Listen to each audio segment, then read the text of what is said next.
Welcome to BRK pan India movies. Pushpaka Vimanam పేరుతో భారతదేశంలో మొట్టమొదటి పాన్ ఇండియా సినిమా తీశారు సంగీతం శ్రీనివాసరావు.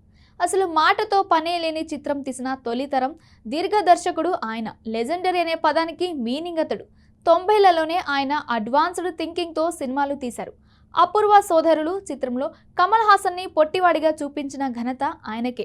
ఆ రోజుల్లోనే ఫిలిం మేకింగ్ లో అసాధారణ ప్రయోగాలు చేసిన దర్శకుడు సంగీతం. ఇక ఇప్పటికీ బాలయ్య సినిమాలో మనం మాట్లాడుకునే సినిమాలో అగ్రస్థానంలో ఉండేది ఆదిత్య 369, భైరవ దీపం ఇలాంటి క్లాసిక్ హిట్ చిత్రాలను సంగీతం తెరకెక్కించారు. కెరియర్ లో చేసిన సినిమాలు తక్కువే అయినా ప్రతి సినిమాతోనూ ప్రయోగం చేసిన మహానీయుడు ఆయన.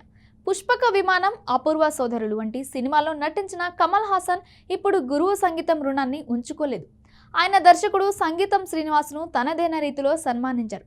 భారతీయ సినిమాకు ఆయన చేసిన అపారమైన సేవలను భవిష్యత్తుకు తరాలకు గుర్తించేలా డాక్యుమెంటరీ రూపొందించి విడుదల చేశారు.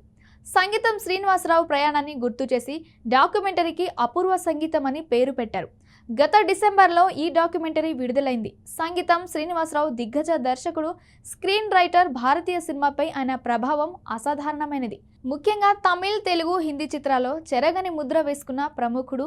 కె బాలచంద్ర దగ్గర అసిస్టెంట్గా కెరియర్ని ప్రారంభించి 1983లో అపూర్వ సహోదరంగల్తో దర్శకుడిగా పరిచయమయ్యారు. ఆయన యూనిక్ స్టైల్, స్క్రీన్ ప్లేతో గుర్తింపు తెచ్చుకున్నారు.